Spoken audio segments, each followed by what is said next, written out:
Hi, I'm Jen Spencer, and this is Jen Spencer's 10-Minute Book Club.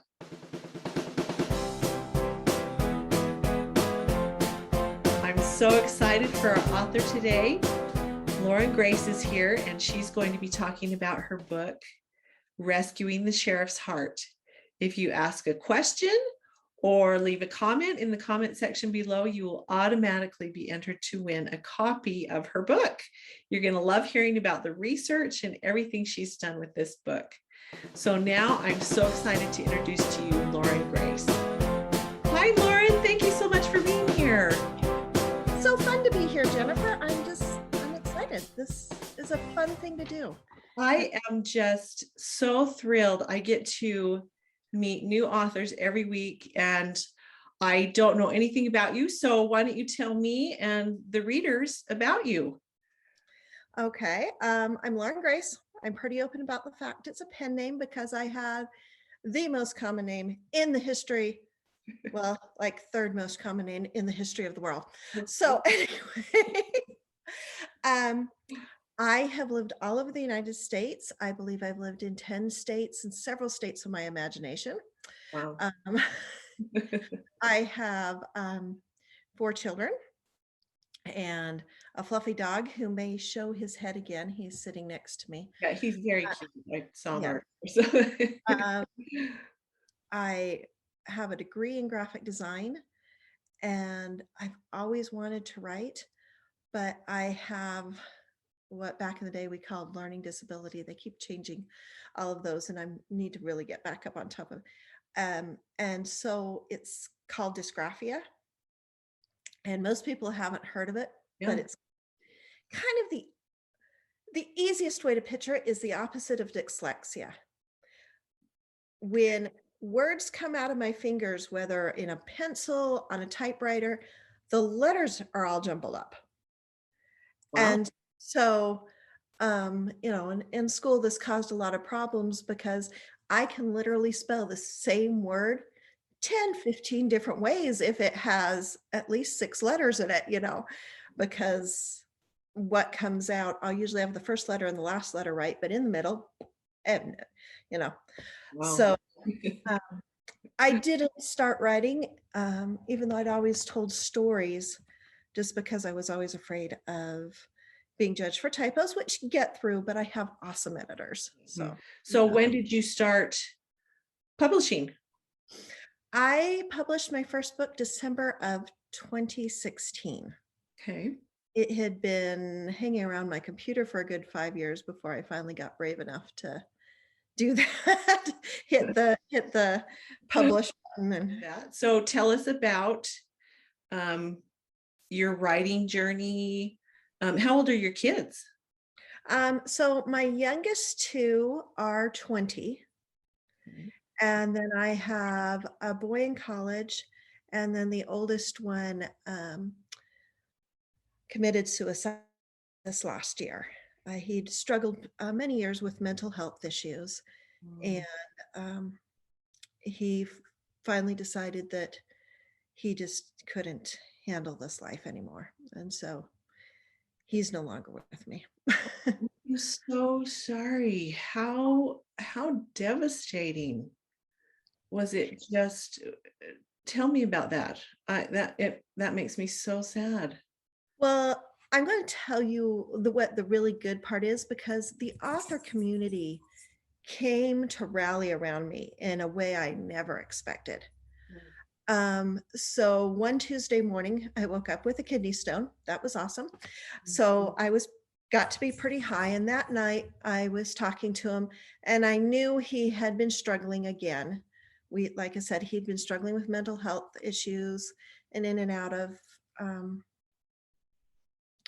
various therapies and, hospitals. And so, like I said, I'm slightly high and I ask him all the right questions, you're supposed to ask. Anyway, the next morning, I think I knew before we found out that he had passed. Mhm. That night I was talking to many of your readers and many of your authors may know Julie Carpenter. She's big time reviewer. She reviews a couple hundred books a year. And I don't remember talking to her, but she realized I had a book on sale and she contacted every author she knew and said, Lorin's had something terrible happen. Help her. Mm. I didn't know for 2 weeks because I wasn't paying attention to anything writing. But 2 weeks later, I got on the computer and my 3 highest earning days of all time were those 3 days. And there were probably 40, 50 authors. I don't know for sure. I'll never know, who put me in their newsletters, on social media. Buy Lori's book, it's on sale. And Wow. they just completely rallied around me, so that even though there were a lot of terrible things that week, they all found, just a little way to show me love. And it really touched me. Oh, yeah. Wow. Well, the author community is a really great community. So tell me about your son. Was he what kind of a person was he? Was he artistic? Was he a writer like you? Was he? He was one of those brilliant kids that ended up skipping grades and going to, state competitions and this and that and things. But he also had a hard time connecting with people. I really hate the term suicide prevention because it implies that I could have done something to stop it. Mm. And really, short of putting him in a straitjacket, I couldn't do that. I could be there to support. And, I think being aware and loving, and everybody has had such a nasty 2 years. And unfortunately, it looks like it's not really an end in sight with that. And just being able to reach out and, say, hey, I'm here. I'm a listening ear. Yeah. Well, so tell us about this book that you're going to be giving away. And maybe just tell us about your career. You've written how many books? Several. And are they all self-published? Okay, so I celebrated my 5th anniversary as a published author in December, and I have 22 books that are published. I decided to go self-publishing at the time. My husband had just lost his job, and I thought, oh, I can self-publish this book and make millions.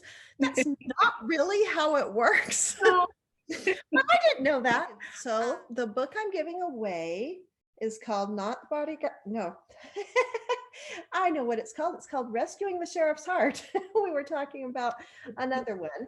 It is a Western historical set in 1879 Texas, which is based on a town where I used to live.